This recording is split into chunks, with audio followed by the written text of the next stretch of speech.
Welcome to Husky and Hangry. I'm Drew, and I'm Husky. My wife's Britt, and she's Hangry. And today, we're gonna do roasted chicken 101.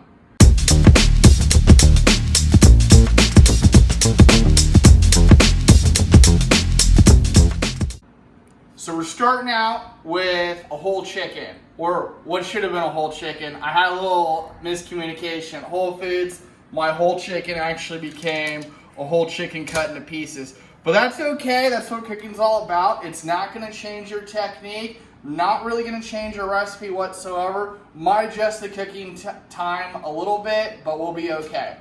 So the reason I love this recipe, and it's one that we make a few times a month, is that it's super easy, it can scale up and down, it's pretty much foolproof, and it's not very messy.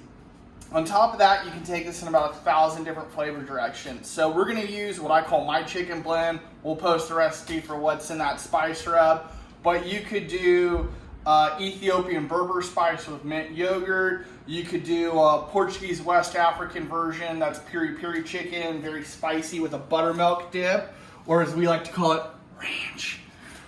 Or you could even do like lemon and herbs and herb de Provence, salt and pepper, make an Alabama white sauce, throw it on a smoker, it's all the same. So, let's get started. All right, we're starting out with a spatchcock chicken. What does that mean? That means you went to the butcher at your market or your butcher shop and you asked them for a whole chicken. I got mine at Whole Foods today. This is a Mary's Chicken, which is out of the Central Valley, Fresno area. Locally grown, pasture raised for the most part. Whole Foods has a system, 1 being the worst, 5 being the best for sustainability. This is number 3, which I think does the best balance between fat and the flavor of a creature that moved around a little bit. Spatchcocking simply means cutting out the backbone. That's what that looks like. We don't really eat it. Doesn't have a lot of value to us. We are gonna put it in a freezer bag, save it, and freeze it, maybe make stock out of it at some point. The reason I like to cook the bird spatchcocked is it's super easy to do, it cooks faster, it cooks even, and it promotes skin crispiness. So we're gonna season the bird, and there's kind of 2 ways to do this. You could do a wet brine, which a lot of people are familiar with. They do it around turkey time, when they're dunking Thanksgiving birds in coolers. I think it's a horrible way to do it. That's too much moisture, it's super messy, I hate it. I like dry brining. I find that, 1, it's easier, it's more effective, it's gonna get me drier, crisper skin, and I think a more intense flavor. So what I'm starting out here is my blend of spices, which we'll again post. So about a half teaspoon of Drew's chicken blend, 2 tablespoons of salt, and a half teaspoon of baking soda. I know the baking soda is gonna sound a little weird. It doesn't really affect the flavor, but what it does do is it either lowers or raises the pH. I don't remember, but all I know is it helps promote browning. So when I'm working with proteins, I use baking soda a lot for that. So we're gonna start by seasoning, and again, season up high. We're just gonna this is a lot of salt and pepper, but a lot of it are salt and seasoning, but it's going to mostly fall off, and that's okay. And since our bird is already butchered in our case, in your case it won't be, it does allow me to get into some of these areas a little bit more. All right, that fire looks good. All right, so now comes the actual dry brining part. So again, this would be a whole chicken with the backbone cut out called spatchcocking. I'm gonna reconstruct it on this rack. So I'm gonna put the breast up here, the thighs down here. I might scoot this back. This will fit. This is just a half sheet pan with a wire cookie rack on it. I suggest if you have one or don't have one, try to get one that's got a little bit of nonstick so it's easier to clean. In this case, we're gonna roast some potatoes with this, so I'm putting nothing below. But if you were just trying to catch the drippings afterwards and make cleanup very easily, you could use parchment or foil, but I want that surface. So we're gonna add the wings. Now, all I did here, again, this would be attached, just kind of fold these over like that, and that's gonna help keep it even. So if you see everything's very flat, the breast will still stick up more, and that's okay because they're gonna cook at a different temperature than the legs. So the legs are gonna be a little thinner, but they take longer to cook. So all we need to do is pop that in the fridge. You want to keep it in the fridge a minimum 2 hours. You go overnight, it won't go more than that, or else it's going to be a little oversaturated in flavor. And then you want to pull it out an hour before you put it in the oven. It's chicken time! So we had our chicken in the fridge for about 2 hours. We pulled it out an hour ago so it could come up more room temperature so it cooks fast and even. And there's a little bit of condensation. So what we're gonna do is just take a little bit of paper towel and blot it like a nasty pizza. And the reason we're doing this is just to get some extra moisture off. We don't want to go crazy because we worked so hard to getting all that spice on. And sometimes I rub a little olive oil on it, but this looks like it's a nice semi-fatty bird. So we're gonna stick it in the oven. First thing I'm gonna do is flip it 180. Legs cook longer than breast and wings. So my oven is probably like everyone else's oven, and it's gonna cook hotter in the back. So we're gonna put the legs back there. Oven's at 450. Slide it in. There you go, about lower third rack. Next thing, you're gonna set this to 425. Now, if you guys are making this at home, 45 minutes all the time. Because my chicken, you know, the aforementioned miscommunications with the Whole Foods meat guy, I'm gonna do like 35 minutes and take a look at it, but I'll probably go full 35. One little note here, you'll want to rotate the pan halfway through for your last 10 minutes of cooking. All right, people, your spatchcock chicken, which should be fully assembled, is almost done, but we got one more step to ensure crispy unctuousness, and that's just a little bit of an olive oil brusher. And you can use your cheaper stuff for this step. We're just gonna brush the skin, not all around, but just on the skin parts with a little of this olive oil. It's gonna be so good. We're gonna pop it back in for like another 2-3 minutes. And I would put it on the top rack because if you have a oven that heats from the bottom, the top's gonna be the hottest. Actually, any oven, wherever it heats, the top's gonna be the hottest, so. All right, our kind of final crisping of the chicken just happened, and I'm just double checking the temp. You want to measure kind of the deep part of the breast. So if this was assembled, I'd have access here. Just stick down. I'm looking for about 155, 160 in the breast and in the thigh. I'm looking for, yeah, anything over 165. So these are perfect. So what we're going to do, there's a little step here. It is an extra dish. Again, if you're really trying to make things easy, just put some foil or parchment down. But all this little juice and crispy bits that came out, I want to take advantage to roast some potatoes, and this is going to rest anyways.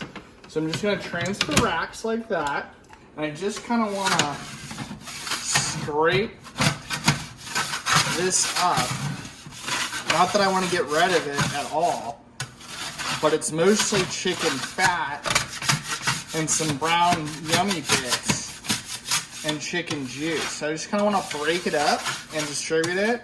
Then we're gonna put some potatoes on top to roast, and it's just kind of gonna absorb all this and get really yummy. Potato time.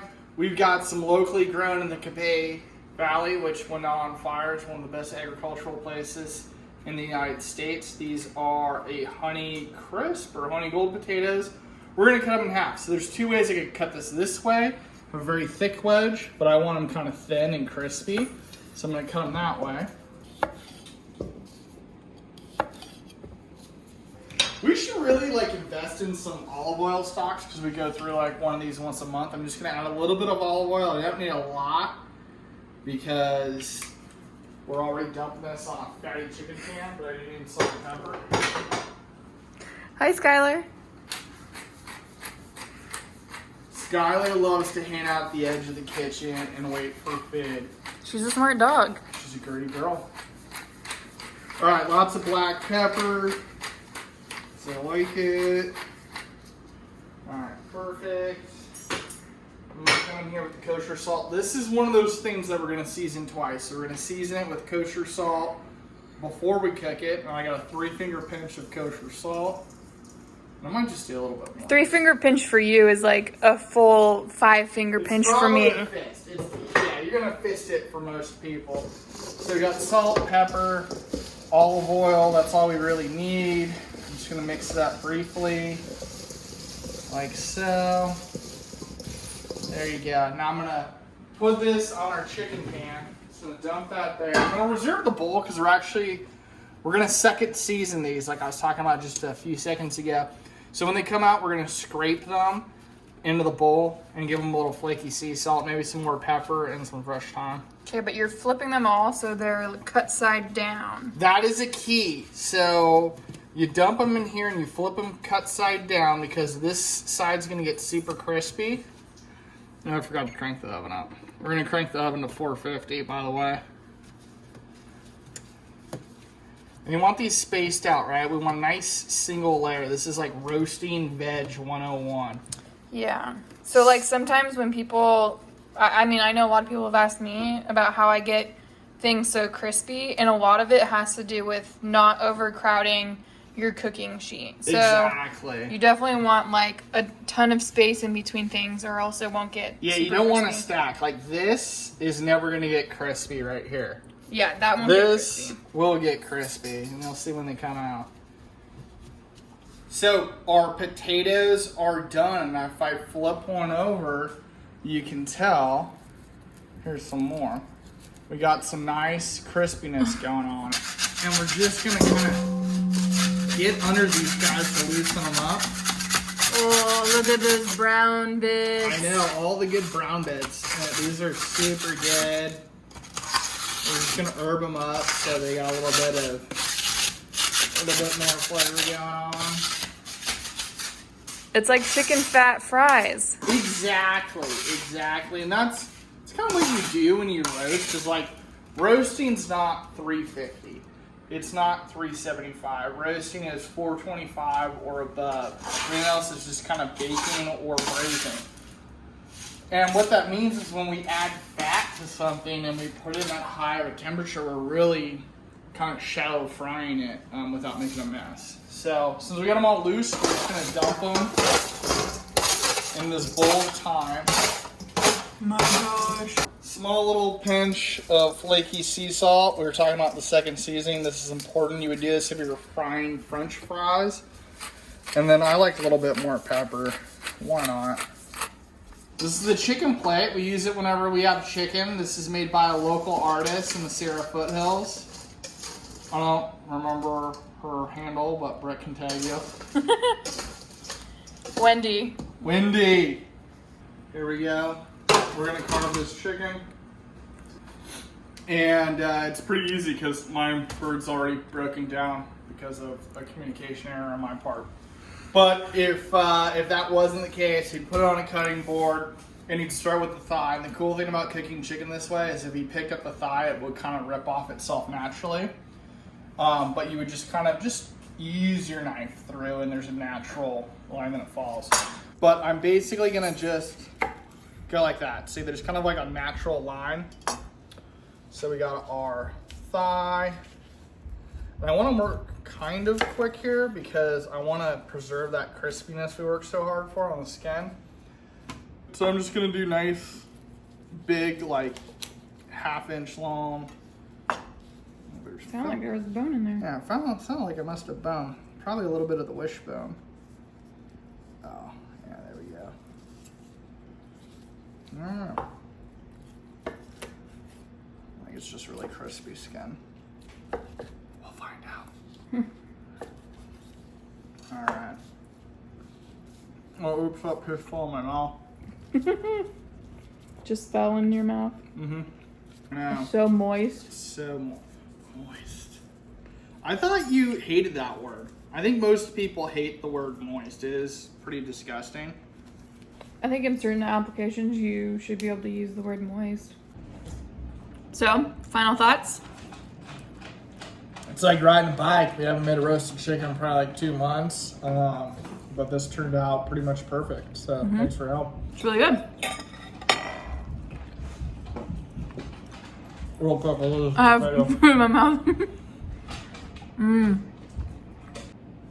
What's super funny is that the chicken, although it's like super moist, very crispy skin, perfectly cooked, toast for the best thing on the plate, which is I agree. funny. It's just I could eat all those potatoes. why we eat so veg forward at this house. Missed. All right. Thanks for watching, everyone.